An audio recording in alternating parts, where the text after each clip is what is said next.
Assalamualaikum warahmatullahi wabarakatuh. Salam sejahtera bagi kita semuanya. Om Swastiastu, Namo Buddhaya, salam kebajikan. Kami, mahasiswa Bina Sarana Informatika, Kampus Margonda Depok, Fakultas Komunikasi dan Bahasa, Program Studi Ilmu Komunikasi. Tujuan kami membuat video pembelajaran kali ini ialah untuk memenuhi tugas pembelajaran yaitu Bahasa Indonesia. Perkenalkan anggota kelompok kami yang terdiri dari Marsanda Salsabila, Indira Jasmine, Citra Ambarwati, Bakum Aswat Rusmayadi, Alif Putra Wibowo, Raya Tri Putra, Anissa Kartika, Cindy Kusumawardani, Dava Haikal Pasa, dan Dina Fitri Safira. Apa sih konsep bahasa itu? Yuk belajar bersama kami mengenai konsep bahasa. 1. Konsep dan definisi bahasa. Konsep bahasa merupakan sarana untuk menyampaikan pikiran. Sedangkan bahasa adalah sarana komunikasi antar anggota masyarakat dalam menyampaikan ide dan perasaan secara lisan ataupun tertulis. Dapat diartikan bahwa bahasa lahir secara kebetulan akibat adanya interaksi komunikasi oleh para penuturnya. 2. Kedudukan dan fungsi bahasa. Fungsi bahasa terdiri dari beberapa fungsi. 1. Fungsi bahasa secara umum. Bahasa pada dasarnya sudah menyatu dengan kehidupan manusia. Aktivitas manusia sebagai anggota masyarakat sangat bergantung pada penggunaan bahasa masyarakat setempat. Gagasan, ide, pikiran, harapan, keinginan, semua disampaikan melalui bahasa. Dalam hal ini, secara umum, fungsi bahasa ialah sebagai alat komunikasi sosial. Di dalam masyarakat, bahasa memiliki fungsi sebagai alat berkomunikasi antar sesama manusia, alat untuk bekerja sama antar sesama manusia, alat untuk mengidentifikasi diri. 2. Fungsi bahasa menurut para ahli. Sumiati Budiman mengemukakan bahwa fungsi bahasa dapat dibedakan berdasarkan tujuan, yaitu fungsi praktis, fungsi kultural, fungsi artistik, fungsi edukatif, dan fungsi politis. Fungsi praktis ialah bahasa yang digunakan sebagai komunikasi dan interaksi antar anggota masyarakat dalam pergaulan hidup sehari-hari. Fungsi kultural ialah bahasa yang digunakan sebagai alat untuk menyimpan, menyebarkan, dan mengembangkan kebudayaan. Fungsi artistik ialah bahasa yang digunakan sebagai alat untuk menyampaikan rasa estetis atau keindahan manusia melalui seni sastra. Fungsi artistik ialah bahasa yang digunakan sebagai alat untuk menyampaikan rasa estetis atau keindahan manusia melalui seni sastra. Fungsi edukatif ialah bahasa yang digunakan sebagai alat untuk menyampaikan dan mengembangkan ilmu pengetahuan dan teknologi. Sedangkan fungsi politis ialah bahasa digunakan sebagai alat untuk mempusatkan bangsa dan untuk menyelenggarakan administrasi pemerintahan. Sedangkan Santoso menyatakan bahwa fungsi bahasa ialah informatif, ekspresi diri, adaptasi dan integrasi, dan kontrol sosial. Informatif ialah menyampaikan informasi timbal balik antar anggota keluarga ataupun anggota-anggota masyarakat. Ekspresi diri ialah menyalurkan perasaan, sikap, gagasan, emosi, atau tekanan perasaan pembaca. Adaptasi dan integrasi ialah menyesuaikan dan membaurkan diri dengan masyarakat.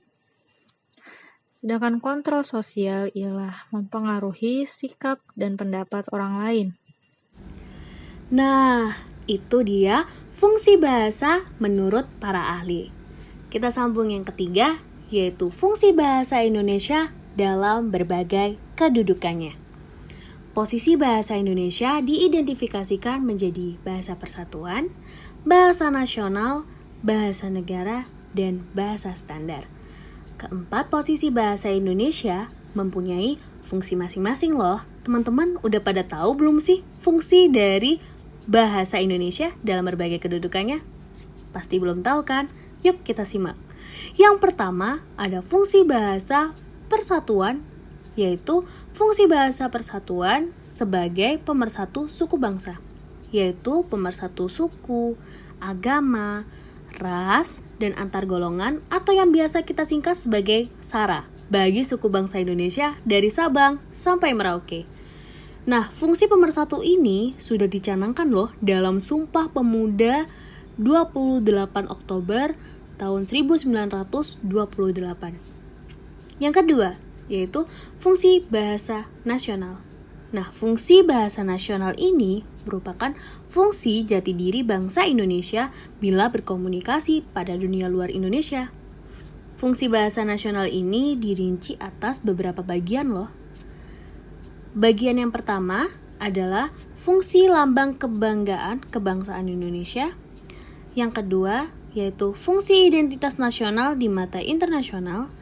Yang ketiga, fungsi sarana hubungan antar warga, antar daerah, dan antar budaya. Dan yang terakhir yaitu fungsi pemersatu lapisan masyarakat, yaitu sebagai fungsi pemersatu sosial, budaya, suku bangsa, dan bahasa. Yang ketiga ada fungsi bahasa negara. Fungsi bahasa negara ini ialah bahasa yang digunakan dalam administrasi negara untuk berbagai aktivitas dengan rincian di bawah ini. Rincian yang A, fungsi bahasa sebagai administrasi kenegaraan. Fungsi yang B, fungsi bahasa sebagai pengantar resmi belajar di sekolah dan perguruan tinggi. Fungsi yang C, fungsi bahasa sebagai perencanaan dan pelaksanaan pembangunan bagi negara Indonesia sebagai negara berkembang. Dan yang terakhir, yang D, adalah fungsi bahasa sebagai bahasa resmi kebudayaan dan ilmu teknologi atau yang biasa kita kenal dengan ILTEK. Yang keempat, ada fungsi bahasa baku atau bahasa standar. Nah, fungsi bahasa baku atau bahasa standar ini merupakan bahasa yang digunakan dalam pertemuan yang sangat resmi, teman-teman. Fungsi bahasa baku itu berfungsi sebagai berikut. Fungsi yang A, yaitu fungsi pemersatu sosial, budaya, dan bahasa. Fungsi yang B, fungsi penanda kepribadian bersuara dan berkomunikasi. Yang C, fungsi penambah kewibawaan sebagai pejabat dan intelektual. Dan D, fungsi penanda acuan ilmiah dan penulisan tulisan ilmiah. Nah, setelah tadi kita membahas tentang fungsi bahasa Indonesia dalam berbagai kedudukannya, saat ini waktunya kita move on untuk membahas sifat bahasa. Nah, sifat bahasa ini memiliki beberapa ciri atau sifat yang hakiki dari bahasa. Pasti teman-teman pada pengen tahu kan, apa saja sifat atau ciri-ciri dari bahasa. Oke, yuk kita bahas. Sifat bahasa yang pertama, bahasa itu adalah sebuah sistem. Sifat bahasa yang kedua, bahasa itu berwujud lambang. Sifat bahasa yang ketiga, bahasa itu berupa bunyi. Sifat bahasa yang keempat, bahasa itu bersifat arbitrer. Nah, fungsi bahasa yang kelima, bahasa itu bermakna. Fungsi bahasa yang keenam, bahasa itu bersifat konvensional. Fungsi bahasa yang ketujuh, bahasa itu bersifat unik. Fungsi yang kedelapan, bahasa itu bersifat universal. Sifat yang kesembilan, bahasa itu bersifat produktif. Fungsi yang 10, bahasa itu bervariasi. Lanjut ke fungsi yang 11. Fungsi yang ke-11 adalah bahasa itu bersifat dinamis.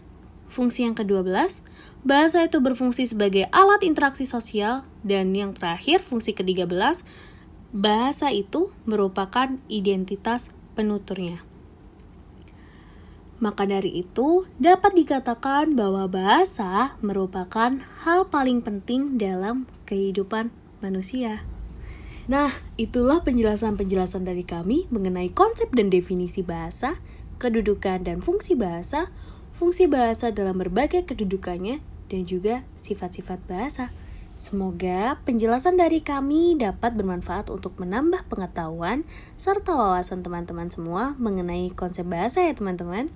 By the way, sebelum mengakhiri video pembelajaran kali ini, izinkan saya mewakili kelompok saya untuk menyampaikan pantun yang sudah kami rangkai. Apaan tuh? Jalan-jalan ke Jati Asih, pulangnya bertemu si Asih. Kalau kalian kesepian tanpa kekasih, kalau dari kami cukup sekian dan terima kasih. Terima kasih yang sudah menyaksikan video pembelajaran kami hingga selesai. Sampai jumpa di video pembelajaran selanjutnya ya teman-teman. Bye-bye.